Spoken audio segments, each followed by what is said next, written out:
चला नमस्कार विद्यार्थ्यांनो. एमपीएससी गट क पूर्व परीक्षा 2026 भारतीय राज्यघटना 15 प्रश्न 15 मार्क डिटेल विश्लेषण घेणं. पेपर कधी झालेला आहे तुमचा?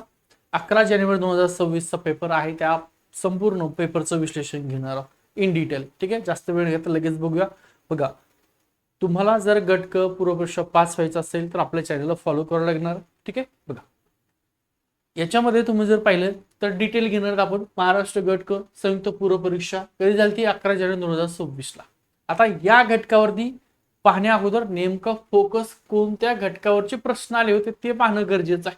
सगळे टोटल विश्लेषण आपण जर पाहिलं असेल तर 2017 पासून ते 2026 पर्यंत सगळे ग्रुप सी असेल ग्रुप बी असेल त्याचं सगळ्याचं विश्लेषण तुम्हाला मिळणार आहे की नेमका कोणता घटक करायचा. तुम्हाला सगळं पुस्तक घेतलं, एखादं पॉलिटी घेतलं पूर्ण अख्खं वाचायची अजिबात गरज नाहीये. इकॉनॉमिक्स घेतलं पूर्ण वाचायची गरज नाही, फक्त त्यातले थोडक्यात घटक करायचे. आता बघूया काय विचारलंय.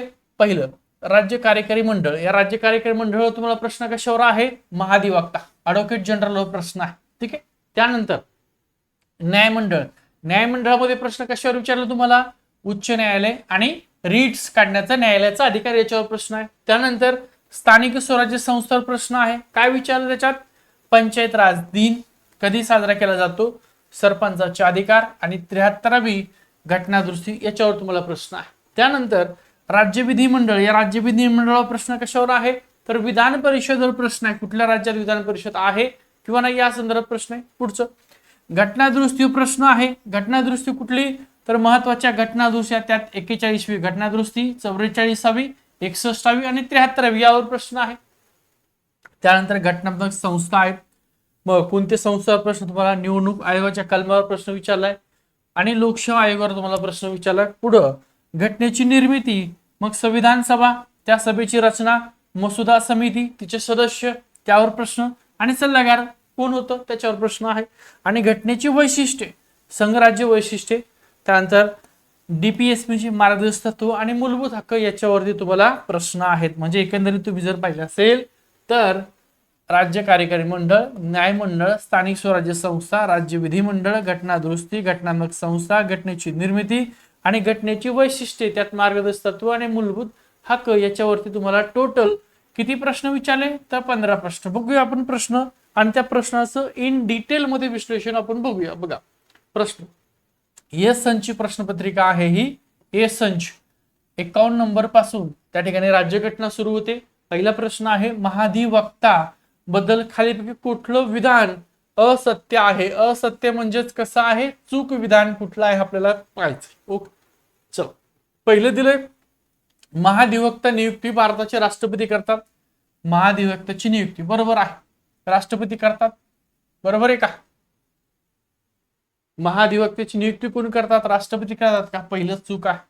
पुढं राज्यपालांनी त्यांना संदर्भित केलेल्या अशा कायदेशीर बाबीवर ते राज्य सरकारला सल्ला देतात. हे बरोबर आहे. पुढचं राज्यपालांनी त्यांना नेमून दिलेली कायदेशीर वैशिष्ट्ये असलेली अशी इतर कर्तव्ये ते पार पाडतात. हे पण बरोबर आहे.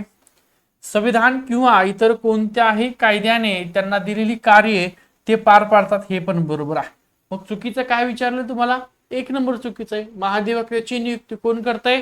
तर राज्यपाल करतात. राष्ट्रपती महाधिवक्त्याची नियुक्ती करत नाहीत. कोण करतं? राज्यपाल. आता बघूया या महाधिवक्त्यावर तुम्हाला प्रत्येक ग्रुप सीला प्रश्न आहे, प्रत्येक याच्यावरती डिटेल मध्ये बघूया. आता बघा, महाधिवक्ता ऍडव्होकेट जनरल याला म्हणतात. हे घटनात्मक आधार आहे आणि भारतीय संविधानाचे कलम तुम्हाला विचारलं एका ग्रुप सीला की महाधिवक्त्याचं कलम किती आहे? ते कलम 165 हे महाधिवक्त्याचं लक्षात ठेवा. काय आहे तर कलम 165 मध्ये प्रत्येक राज्यासाठी महाधिवक्ता ऍडव्होकेट जनरल असेल या पदाची तरतूद केलेली आहे.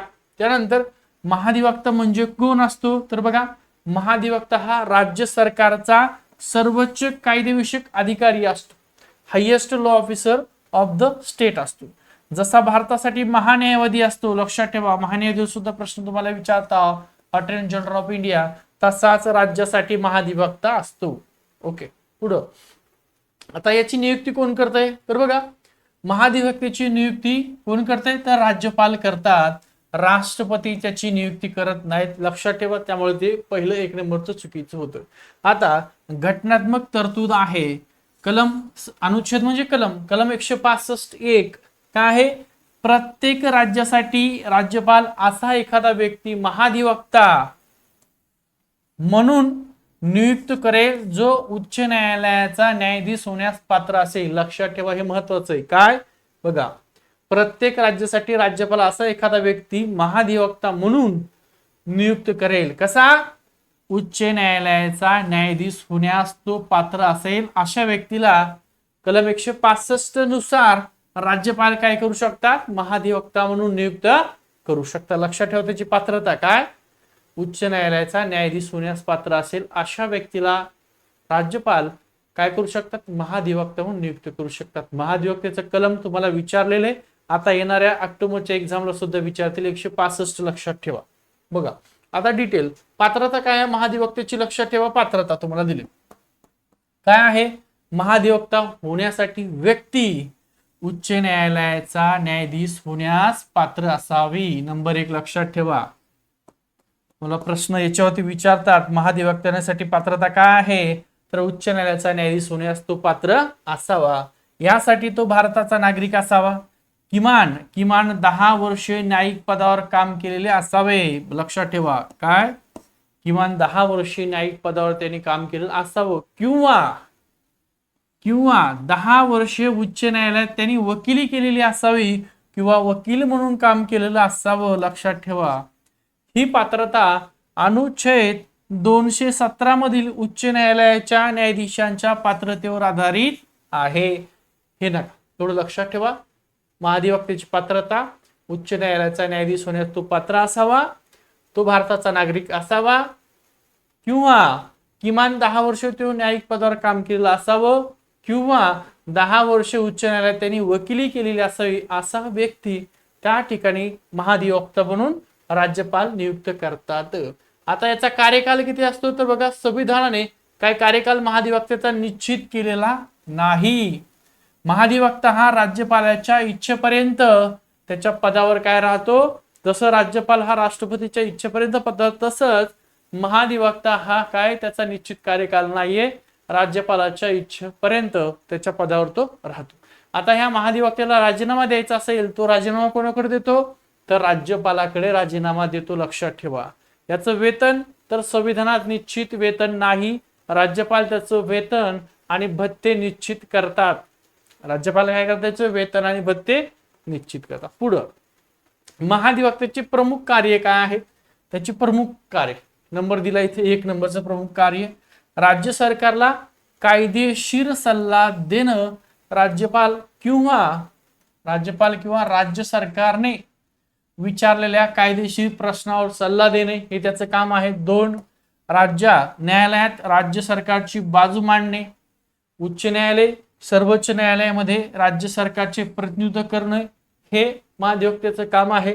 3 राज्यपालाने सोपवलेली इतर कामे, राज्यपालाने दिलेले कायदेशीर स्वरूपाची इतर कामे करणे किंवा करतो हे प्रमुख त्याचे कार्य आहे. पुढं संविधानाने दिलेली कार्य, संविधान अथवा इतर कायद्यानुसार दिलेली कार्य पार पाडणे हे महाधिवक्त्याचे काय आहेत, कार्य आहे. आता अधिकार कोणकोणते आहेत महाधिवक्त्याचे अधिकार, या अधिकारावर सुद्धा तुम्हाला प्रश्न विचारला एमपीसीने. बघा राज्य विधानसभेत बोलण्याचा अधिकार, कशाचा अधिकार आहे, लक्षात ठेवा. राज्य विधानसभेत बोलण्याचा अधिकार, विधान परिषद बोलण्याचा अधिकार आहे, समित्यामध्ये सहभागी होऊ शकतो, सहभागी होण्याचा अधिकार आहे, आणि मतदानाचा अधिकार नसतो. लक्षात ठेवा. परंतु याला काय आहे, महाधिवक्त्याला मतदान करण्याचा अधिकार नसतो. कळलंय? याच्यावर प्रश्न आहे, पुढे घेतोय. पुढं आपली तुम्हाला जर तलाठी व्हायचं असेल किंवा एमपीएससी गट क पूर्व परीक्षा पास व्हायची असेल तर पीओआयक्यू बॅच आहे.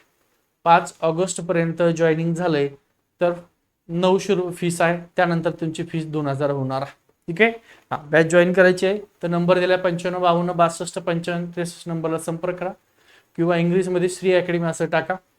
प्ले स्टोअरला जा, या प्रकारचा लोगो दिसेल, ॲप डाउनलोड करून घ्या. त्याच्यामध्ये पेड कोर्सेसमध्ये तुम्हाला हे बॅनर दिसेल, बॅच जॉईन करून घ्या. ठीक आहे. चल बघूया. आता महाधिवक्ता आणि महान्यायवादी यावर दोन्हीवर पण प्रश्न, दोघांच्या सुद्धा कलमा तुम्हाला अनेक वेळा विचारल्यात, यावेळी सुद्धा विचारू शकता. इकडे मुद्दा दिला, इथं आहे महाधिवक्ता आणि इकडे आहे महान्यायवादी. ठीक आहे. आता बघा, संविधान कुठल्या कलमानुसार महाधिवक्ता पद आहे, तर कलम 165 नुसार. आणि इकडे महान्यायवादी कलम 76. कलम 76 लक्षात ठेवा महान्यायवादी, आणि कलम 165 लक्षात ठेवा कोण आहे, महाधिवक्ता. ओके. आता याची नियुक्ती, महाधिवक्तेची नियुक्ती कोण करतंय, त्याची नियुक्ती करतं राज्यपाल. कोण करतं, राज्यपाल. आणि महान्यायवादीची नियुक्ती कोण करते, तर राष्ट्रपती महान्यायवादीची नियुक्ती करते. महान्यायवादीचं कलम 76, महाधिवक्त्याचं कलम 165. महाधिवक्ता हा राज्याचा, महान्यायवादी हा केंद्राचा. ओके. बघा, कार्यक्षेत्र कुठं आहे, तर याचं कार्यक्षेत्र महाधिवक्त्याचं राज्यामध्ये कार्यक्षेत्र आहे आणि महान्यायवादीचं केंद्रामध्ये कार्यक्षेत्र आहे. मग सल्ला कोणाला देतोय हा महाधिवक्ता, तर राज्य सरकारला सल्ला देतोय. महान्यायवादी कोणाला सल्ला देतोय, तर केंद्र सरकारला सल्ला देतोय. आता सर्वोच्च कायदा अधिकारी महाधिवक्ता कोणाचा असतो, तर राज्याचा सर्वोच्च कायदा अधिकारी असतो. केंद्राचा सर्वोच्च कायदा अधिकारी कोण असतो, भारत सरकारचा हा महान्यायवादी असतो. लक्षात ठेवा एवढं. पुढं आता बघा, याच्यावरती तुम्हाला प्रश्न कसे विचारतात ग्रुपसीला, हे आलेले प्रश्न लक्षात ठेवा. महाधिवक्त्याची नियुक्ती कोण करते, कोण करते, तर राज्यपाल करते. कुठे राज्यपाल, हा महाधिवक्त्याची नियुक्ती कलम किती आहे, 165. कोण करते, राज्यपाल. चला, महाधिवक्त्याचा उल्लेख कोणत्या अनुच्छेदात आहे, हे आत्तावरचं पाहिलं, 165. ओके. पुढचा खालचा प्रश्न, महाधिवक्ता कोणाचा सर्वोच्च कायदा अधिकारी असतो, राज्य सरकारचा सर्वोच्च कायदा अधिकारी असतो. कुठे, राज्य सरकार. इथं पर्याय क्रमांक 3. लक्षात ठेवा, एका पेजवर 3 घेतले. ओके. पुढचे पुढचे डायरेक्ट उत्तर देईल तुम्हाला. महाधिवक्त्याला विधानसभेत बोलण्याचा अधिकार आहे का रे बाबांनो, बोलण्याचा अधिकार आहे. करेक्ट आहे, बोलू शकतो. होय, आहे बोलण्याचा अधिकार. महाधिवक्त्याला मतदानाचा अधिकार असतो का रे बाबा, अजिबात नाही, मतदानाचा अधिकार नसतो. लक्षात ठेवा. त्यानंतर महाधिवक्ता कोणाकडे राजीनामा देतो, त्याची नियुक्ती सुद्धा राज्यपालच करतो आणि राज्यपालाकडे त्याला राजीनामा द्यावा लागतो. म्हणजे राज्यपाल करेक्ट आहे. पुढं, महाधिवक्त्याचा कार्यकाल किती असतो रे बाबांनो, 5 वर्ष, 6 वर्ष, 3 वर्ष. संविधानात निश्चित कार्यकाल नाही, राज्यपालाच्या इच्छेपर्यंत त्याचा कार्यकाल असतो. डी नंबरचा. किती झाले, 6 प्रश्न याच्या होते. आता बघा, मोठे स्टेटमेंट खालील विधाने विचारात घ्या. खालील विधाने विचारात घ्या. महाधिवक्त्याची नियुक्ती राज्यपाल करतात, बरोबर आहे, नियुक्ती राज्यपाल करतात. महाधिवक्त्याला विधानसभेत बोलण्याचा अधिकार आहे, बोलण्याचा अधिकार आहे, हे पण बरोबर आहे. 3, महाधिवक्त्याला मतदानाचा अधिकार असतो. बघा, आता चुकलंय का रे बाबा, नो, मतदानाचा अधिकार असतो का महाधिवक्त्याला, नाही. मग तुम्हाला विचारलंय विधाने बरोबर कुठला आहे, 1 आणि 2, म्हणजे 1 आणि 2 तुमचं करेक्ट आहे. पर्याय क्रमांक 1 आणि 2 म्हटलं. कळलंय का, असे प्रश्न तुम्हाला विचारलेत. तुम्हाला जर गट क पूर्व परीक्षा काढायची असेल तर बॅच जॉईन करा. तुम्हाला संपूर्ण डिटेल याहीपेक्षा डिटेल मध्ये शिकवलं जाणार आहे. तेवढंच करा, बाकी कुठलं पुस्तक वाचायची आवश्यकता नाही. ओके. चला पुढचा, महाधिवक्ता होण्यासाठी कोणती पात्रता आवश्यक आहे. नंबर 1, सर्वोच्च न्यायालयाचा न्यायाधीश होण्याची पात्रता. सर्वोच्च न्यायालयाचा म्हटलं का रे बाबा, नाहीच ना. मग सर्वोच्च न्यायालयाचा काही विशेष नाही, कट करा याला, चुकीचं आहे 1 नंबर. उच्च न्यायालयाचा न्यायाधीश होण्याची पात्रता, बरोबर आहे. बी बरोबर आहे. जिल्हा न्यायाधीश, राज्यसभा सदस्य, नाही. महाधिवक्ता होण्यासाठी कोणती पात्रता, तो उच्च न्यायालयाचा न्यायाधीश होण्याची पात्रता त्याच्याकडे असा. कळलंय. ओके, तुमचं बी करेक्ट आहे. पुढं, एमपीसी मध्ये विचारलेले प्रश्न, म्हणजे तुम्हाला आता विचारले ते सुद्धा, पण संक्रमण लक्षात ठेवा. एमपीसी विविध राज्यसेवा, संयुक्त पूर्व परीक्षा, गट ब क परीक्षामध्ये महाधिवक्त्यावर खाली प्रकारचे प्रश्न विचारले. काय, त्याची नियुक्ती कोण करतं, कोण नियुक्ती करतं, राज्यपाल. कुठल्या कलमानुसार, अनुच्छेद किंवा कलम 165 नुसार. महाधिवक्ता आणि महान्यायवादी यातला फरक जो तुम्हाला सांगितला, त्या फरकावर प्रश्न विचारताय. विधानसभेतील अधिकार, बोलण्याचा अधिकार आहे त्याला, आणि मतदानाचा नाही, लक्षात ठेवा. कळतंय. कार्यकाल, राज्यपाल ठरवतो तो कार्यकाल. पात्रता काय आहे, तर उच्च न्यायालयाचा न्यायाधीश होण्यास तो पात्र असावा, ही त्याची पात्रता आहे. आणि याच एका स्टेटमेंटवरती तुम्हाला ऑक्टोबरमध्ये पूर्व परीक्षेला पेपर 1 प्रश्न याच्यावरती असणार आहे. पुढं आता लक्षात ठेवायचं, काय लक्षात ठेवायचे, नंबर 1, पद कुठल्या कलमानुसार, महाधिवक्ता 165, त्याची नियुक्ती कोण करतंय, नियुक्ती करतं राज्यपाल. पात्रता काय आहे, तर उच्च न्यायालयाचा न्यायाधीश होण्यास तो पात्र असावा. कार्यकाल किती आहे तर राज्यपालाच्या इच्छेपर्यंतचा कार्यकाल आहे. राजीनामा कोणाकडे देतो तो राज्यपालाकडे राजीनामा देतोय. ठीक आहे. सर्वोच्च कायदा अधिकारी कोणाचा असतो तो राज्य सरकारचा सर्वोच्च कायदा अधिकारी असतो. विधानसभेत बोलण्याचा अधिकार आहे का तर हो आहे. त्याला मतदानाचा अधिकार आहे का मतदानाचा अधिकार नाहीये. ठीक आहे. केंद्रातील समकक्ष पद कुठलं आहे तर महान्यायवादी या समकक्ष पद आहे. महान्यायाधीशचं कलम किती आहे कलम 76 महान्यायवादी केंद्र. आता परीक्षेत सर्वाधिक गोंधळ होणारा मुद्दा काय आहे महाधिवक्ता त्याची नियुक्ती. बघा महाधिवक्ता याची नियुक्ती राज्यपाल करतात. त्याचं कलम लक्षात ठेवा 165. वारंवार म्हणतोय सांगतोय कारण हे प्रश्न तुम्हाला येणार आहेत पेपरला येणाऱ्या पूर्व तुमच्या ऑक्टोबरच्या पेपरला. महान्यायवादी नियुक्ती कोण करतंय राष्ट्रपती करतंय. महान्यायवादीचे कलम किती आहे कलम 76 आणि महाधिवक्तेची कलम 165. या नियुक्तीमध्ये गोंधळ करतात तुम्ही स्टेटमेंट दिलं तर तुम्हाला तिथं असेल की महाधिवक्तेची नियुक्ती राष्ट्रपती करतात मग तुम्हाला ते बरोबर वाटतंय. त्यामुळे व्यवस्थित लक्षात ठेवा महाधिवक्तेची नियुक्ती राज्यपाल करतात. महान्यायवादीची नियुक्ती राष्ट्रपती करतात. महाधिवक्तेचं कलम 165 महान्यायवादीचं कलम 76. ओके. पुढचा प्रश्न आहे भारतातील सर्वोच्च न्यायालयाबाबत खालीलपैकी कुठलं विधान बरोबर नाही. काय म्हणते भारतातील उच्च न्यायालयाबाबत खालीलपैकी कोणतं विधान बरोबर नाही म्हणजे त्या ठिकाणी चूक कुठलं विधान आहे बरोबर नाही म्हणजे चूक विधान कुठलं यात बघा. उच्च न्यायालय हे जनहित याचिकाशी संबंधित याचिका स्वीकारू शकतात. उच्च न्यायालय प्रत्येक न्यायाधीशाची नियुक्ती राष्ट्रपती करतात. राज्याचे राज्यपाल उच्च न्यायालयाच्या न्यायाधीशाची नियुक्ती करतात आणि उच्च न्यायालयाच्या न्यायाधीशाची निवृत्ती वय 62. आता तुम्हाला चुकीचं विचारलंय लक्षात ठेवा. उच्च न्यायालय हे जनहित याचिका अपील संबंधित याचिका स्वीकारतात कलम 226 नुसार बरोबर आहे हे बरोबर आहे. 2 नंबरचं उच्च न्यायालयाच्या प्रत्येक न्यायाधीशाची नियुक्ती राष्ट्रपती करतात हे पण बरोबर आहे. राज्याचे राज्यपाल उच्च न्यायालयाच्या न्यायाधीशाची नियुक्ती करतात हे चुकीचं आहे. राज्याचे राज्यपाल उच्च न्यायालयाच्या न्यायाधीशाची नियुक्ती करतात का रे बाबांनो नाही करतात.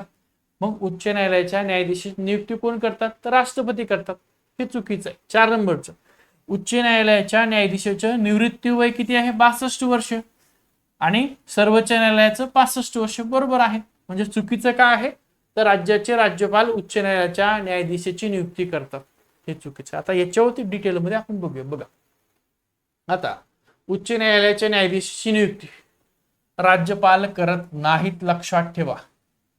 उच्च न्यायालयाचे आणि सर्वोच्च न्यायालयाचे दोघांच्याही न्यायाधीशाची नियुक्ती राष्ट्रपतीच करतात. ओके. हा भारतीय संविधानानुसार उच्च न्यायालयाच्या न्यायाधीशाची नियुक्ती कोण करते राष्ट्रपती. राज्यपाल करतात का नाही. पुढं घटनात्मक आधार आहे अनुच्छेद 214 नुसार काय आहे उच्च न्यायालयाच्या न्यायाधीशाची नियुक्ती राष्ट्रपती करतात. प्रत्येक राज्यासाठी एक उच्च न्यायालय असेल.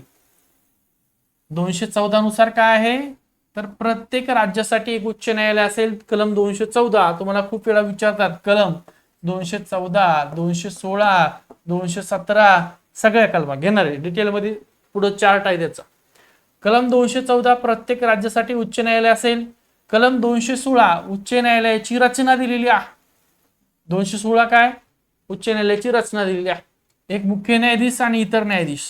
कलम 217 काय आहे तर या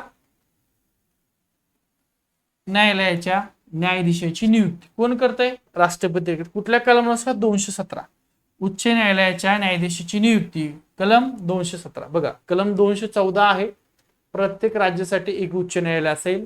कलम 216 आहे त्या उच्च न्यायालयाची रचना आहे. कलम 217 आहे उच्च न्यायालयाच्या न्यायाधीशाची नियुक्ती कोण करतं राष्ट्रपती. भारताचे राष्ट्रपती करतात. आता राष्ट्रपती नियुक्त करताना भारताचे सरन्यायाधीश संबंधित राज्याचे राज्यपाल संबंधित उच्च न्यायालयाचे मुख्य न्यायाधीश इतर न्यायाधीशाच्या नियुक्तीच्या वेळी यांच्याशी सल्लामसलत करून राष्ट्रपती काय करतात उच्च न्यायालयाच्या न्यायाधीशाची नियुक्ती करतात. ओके.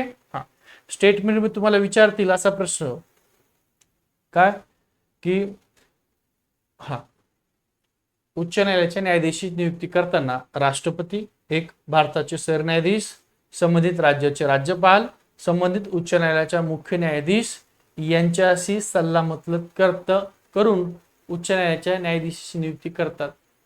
खालील वाक्य चूक आहे बरोबर आहे असं तुम्हाला विचारतील, सगळं बरोबर आहे. ओके, लक्षात ठेवा राज्यपाल फक्त सल्लामसलत भाग घेत असतात आणि नियुक्ती उच्च न्यायालयातील न्यायाधीश असेल किंवा सर्वोच्च न्यायालयातील न्यायाधीश असेल त्याची नियुक्ती करण्याचा अधिकार हा राष्ट्रपतीला आहे.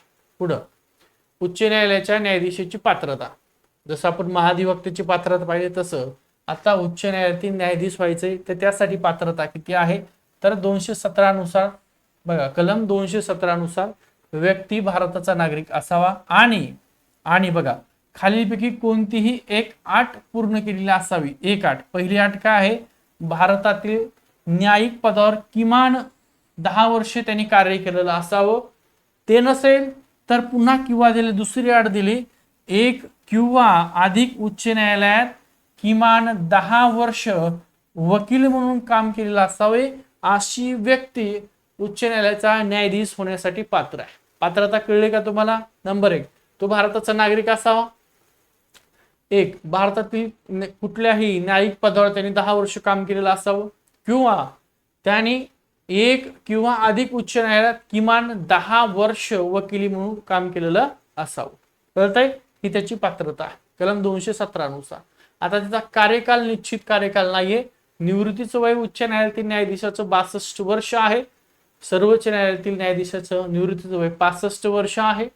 राजीनामा द्यायचा असेल न्यायाधीशाला तर ते राजीनामा कोणाकडे देतात तर राष्ट्रपतीकडे राजीनामा देतात. त्यांची नियुक्ती राष्ट्रपतीच करतात. जसं महाधिवक्ताची नियुक्ती राज्यपाल करतात, महाधिवक्त्याचा राजीनामा राज्यपाल घेतात, तसंच यांचा राजीनामा राष्ट्रपती घेतात. उच्च न्यायालयातील न्यायाधीशाला नियुक्ती राष्ट्रपती देतात. पदावरून काढण्याची प्रक्रिया कोणाची? उच्च न्यायालयातील न्यायाधीशाची. पदावरून त्यांना कसं काढलं जातं तर महाभियोग सारख्या संसदीय प्रक्रियेद्वारे राष्ट्रपती आदेश देतात आणि त्यांना पदावरून काढलं जातं. आता वेतन संसद निश्चित करतं. भारताच्या एकत्रित निधीतून यांना काय दिलं जातं? त्यांचं वेतन दिलं जातं. आणि वेतन कोण निश्चित करतं तर संसद त्यांचं वेतन निश्चित करतं. आता बघा उच्च न्यायालयाचे अधिकार काय अधिकार आहेत? नंबर 1 अधिकार आहे मूळ अधिकार क्षेत्र, काही प्रकरणाची थेट सुनावणी घेतात. नंबर 2 अपिली अधिकार आहे त्यांच्याकडे, जिल्हा न्यायालयाच्या निर्णयावर अपील. त्यानंतर रिट्स काढण्याचा अधिकार आहे त्यांना. कलम 226 नुसार उच्च न्यायालय हे रिट्स जारी करू शकते. कुठले?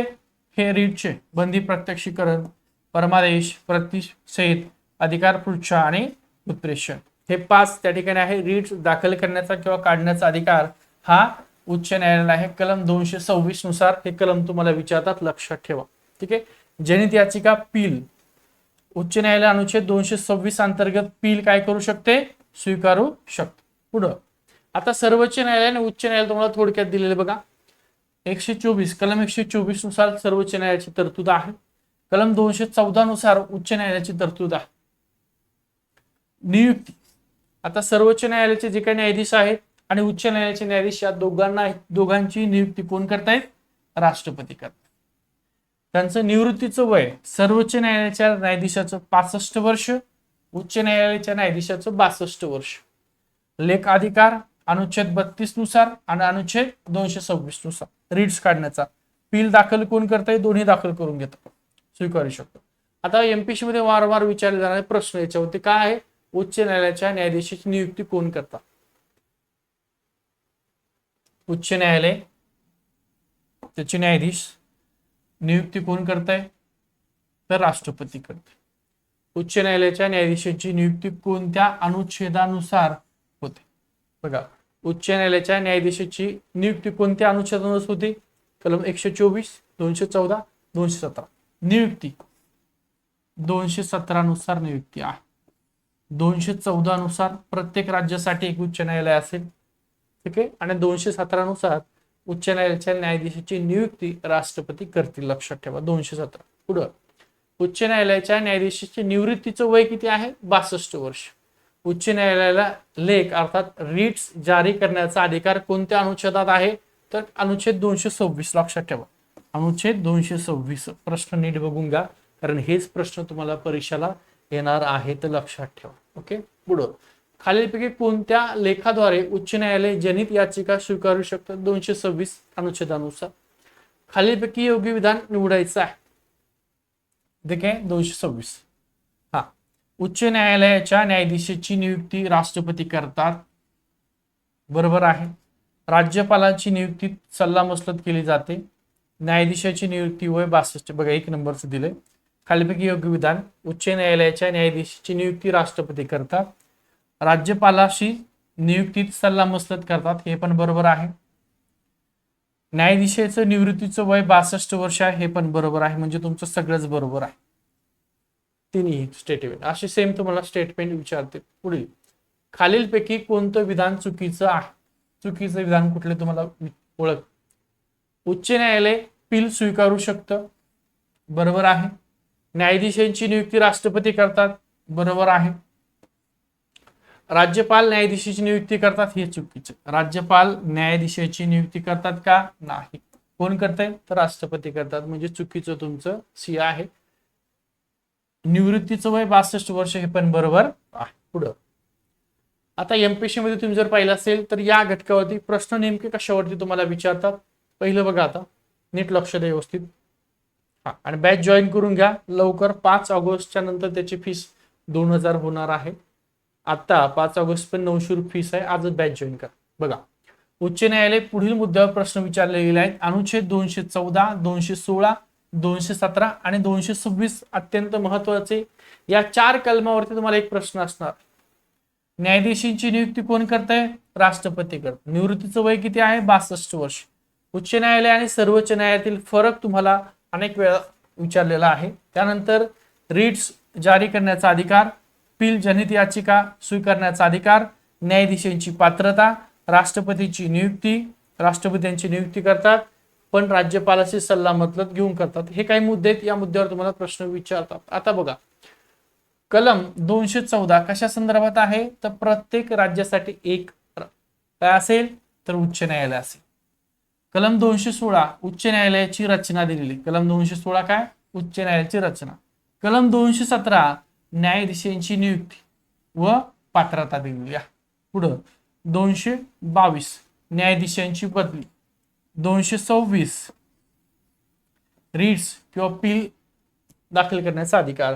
आणि कलम 227 अधीनस्थ न्यायालयास अधीक्षण. आता यातल्या कोणत्या कलम महत्वाच्या आहेत ज्यावर तुम्हाला प्रश्न विचारता? एक, कलम 214 प्रत्येक राज्यासाठी उच्च न्यायालय. कलम 216 उच्च न्यायालयाची रचना, मुख्य न्यायाधीश आणि इतर न्यायाधीश. 217 न्यायाधीशांची नियुक्ती राष्ट्रपती करतात. आणि 226 म्हणजे यातल्या महत्वाच्या कलमा 214, 16, 17 आणि 216 सगळ्यात जास्त महत्वाची कलम आहे. त्या ठिकाणी 214 तुम्हाला खूप वेळा विचारली आणि 226. ओके. पुढचा प्रश्न आहे काय आहे? भारत सरकारकडून प्रत्येक वर्षी 24 एप्रिल हा दिवस खालीलपैकी कोणता दिवस म्हणून साजरा केला जातो? कुठला? 24 एप्रिल. राष्ट्रीय जनसंपर्क दिवस, राष्ट्रीय पंचायत राज दिन, राष्ट्रीय मतदार दिन, राष्ट्रीय साक्षर दिन. तर 24 एप्रिल हा राष्ट्रीय पंचायत राज दिन म्हणून त्या ठिकाणी साजरा केला जातो. आता पंचायत राज दिन हा तुम्हाला प्रश्न विचारला. तुमच्या ऑक्टोबरच्या पेपरमध्ये वेगळे प्रश्न तुम्हाला यावरती विचारतील. तर संपूर्ण डिटेल आपण त्याचं विश्लेषण बघूया. बघा, दरवर्षी 24 एप्रिल हा जो दिवस आहे, या 24 एप्रिल विषयी जर विचार केला, बघा दरवर्षी 24 एप्रिल हा दिवस भारतात राष्ट्रीय पंचायत राज दिन म्हणून साजरा केला जातो. हा दिवस भारतातील स्थानिक स्वराज्य संस्था आणि ग्रामीण लोकशाही मजबूत करण्यासाठी साजरा केला जातो. 24 एप्रिलच का साजरा केला जातो? तर बघा, 24 एप्रिल 1993 रोजी भारतीय संविधानातील 73वी घटना दुरुस्ती 1992 काय झालेली? ती अंमलात आलेली आहे. म्हणून या घटना दुरुस्तीमुळे पंचायत राज संस्थांना घटनात्मक दर्जा त्या ठिकाणी मिळालाय आणि ग्रामपंचायत व्यवस्थेचा अधिक अधिकार मिळाले. म्हणून 24 एप्रिल हा दिवस राष्ट्रीय पंचायत राज दिन म्हणून त्या ठिकाणी साजरा केला जातो. पुढं, हा दिवस कधीपासून साजरा केला जातो? 2010 पासून भारत सरकारने अधिकृतपणे 24 एप्रिल हा राष्ट्रीय पंचायत राज दिवस म्हणून 2010 पासून काय केलेला आहे, साजरा करण्यास सुरुवात केलेली आहे. पंचायत राज म्हणजे काय, पंचायत राज म्हणजे गाव पातळीवर लोकांनी स्वतःच्या विकासासाठी स्वतःचं शासन चालवण्याची व्यवस्था म्हणजे त्या ठिकाणी काय आहे, पंचायत राज, लोकल सेल्फ गव्हर्नमेंट असं त्या ठिकाणी म्हणतात. आता घटनात्मक अधिकार जर पाहिलं असेल कशाचा, पंचायत राज. ठीक आहे, बघा भाग 9 मध्ये दिलेला आहे अनुच्छेद 243 ते 243 ओ पंचायत राज संस्था संबंधित आहे. आता 73वी घटना दुसरी 1992 एमपी साठी अत्यंत महत्वाचे.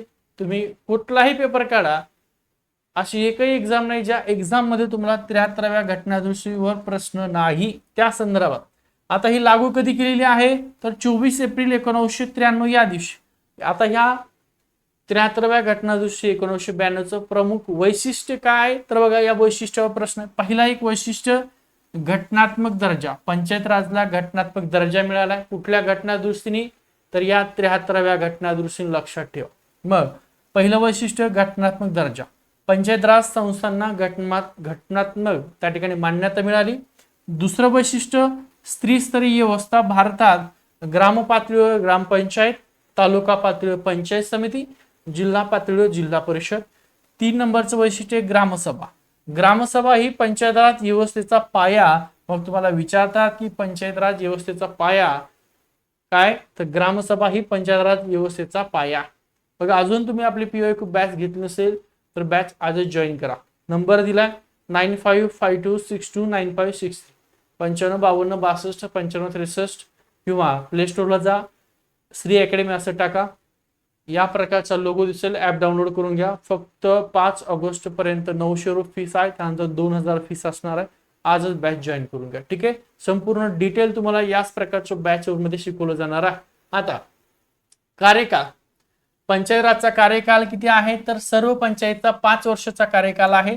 आरक्षण, तर आरक्षण SC ST महिलांसाठी किमान 1/3 आरक्षण. अनेक राज्यामध्ये महाराष्ट्रासह हे प्रमाण आता 50% करण्यात आलेलं आहे. राज्य निवडणूक आयोग, पंचायत राज निवडणुका राज्य निवडणूक आयोग घेतो. पंचायत राजच्या ज्या निवडणूक आहेत ते कोण घेतं यावर प्रश्न सुद्धा तुम्हाला आहे, तर राज्य निवडणूक आयोग घेतो. राज्य वित्त आयोग प्रत्येक 5 वर्षांनी स्थापन केला जातो. हे कशाचं बघतोय आपण, हे 73व्या घटनादुरुस्तीत आपण वैशिष्ट्य बघतोय. 29 विषय 11व्या अनुसूचीमध्ये पंचायतीला किती 29 विषय देण्यात आलेले आहेत. उदाहरणार्थ शेती असेल, पशुसंवर्धन असेल, पाणी पुरवठा असेल, रस्ते असेल, आरोग्य असेल, शिक्षण, या प्रकारचे टोटल विषय किती 29 विषय पुढे आहे. इन डिटेल मध्ये पुढे माहिती आहे. आता पंचायत राजचा इतिहास जर पाहिला असेल तर बघा, इतिहास पंचायत राजचा 1957 बलवंतराव मेहता समिती कशी शिफारस केली, तर पंचायत राज शिफारस. 1959 राजस्थान पहिलं असं राज्य, या राज्याने पंचायत राज स्वीकारले आहे. 2 ऑक्टोबर 1959 राजस्थान मधील नागौर या ठिकाणी पंचायत राजचा शुभारंभ झालेला आहे. मग पंचायत राज स्वीकारणारं पहिलं राज्य राजस्थान आहे. ओके, त्यानंतर महाराष्ट्र 1962 मध्ये महाराष्ट्र जिल्हा परिषद आणि पंचायत समिती हा अधिनियम काय लागू करण्यात आलेला आहे. आता समिती आणि त्याच्या मुख्य शिफारशी तुम्हाला दिलेल्या आहे. बलवंतराव मेहता समिती 1957 त्याची मुख्य शिफारस काय आहे, तर त्रिस्तरीय पंचायत राज ही तिची मुख्य काय शिफारस आहे. हे सुद्धा तुम्हाला विचारतात की बलवंतराव मेहता समिती कधीचे 1957 काय शिफारस आहे, तर त्रिस्तरीय पंचायत राज शिफारस. अशोक मेहता समिती कधीचे 1978 काय तिची शिफारस आहे, द्विस्तरीय रचना तिची शिफारस आहे. GVK राव समिती 85 आहे, जिल्हा परिषद मजबूत करण्याची शिफारस केली तिने.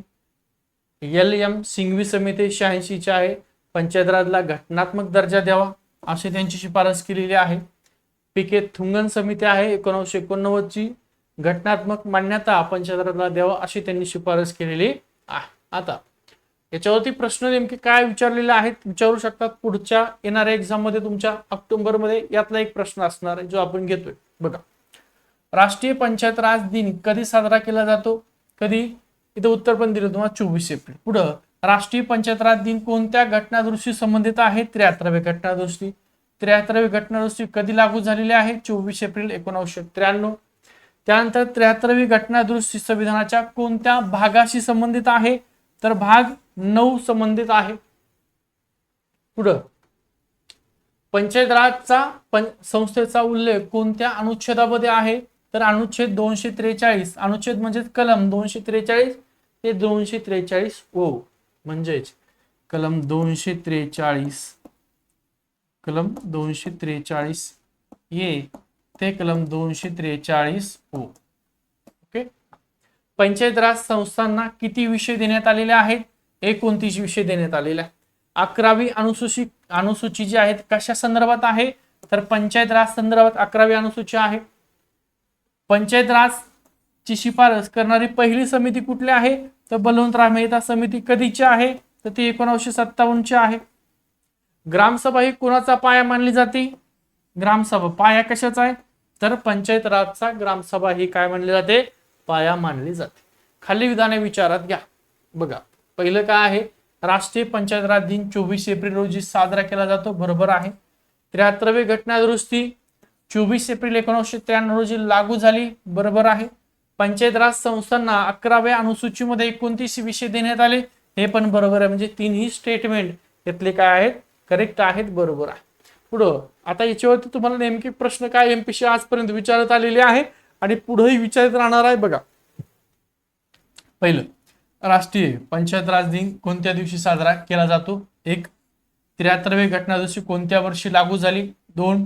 73वी आणि 74वी घटना दुरुस्तीतला फरक काय आहे? भाग 9 आणि भाग 9A यातील फरक काय आहे? हे सगळं बॅच मध्ये शिकवतो. ठीक आहे. 11वी व 12वी अनुसूचीतील विषय संख्या किती आहे? 11वी 29 विषय, 12वी मध्ये 18 विषय. त्यानंतर इतर समित्या, बलवंतराव मेहता समिती, अशोक मेहता समिती, LM सिंघवी समिती, या समितीच्या शिफारशी काय आहेत?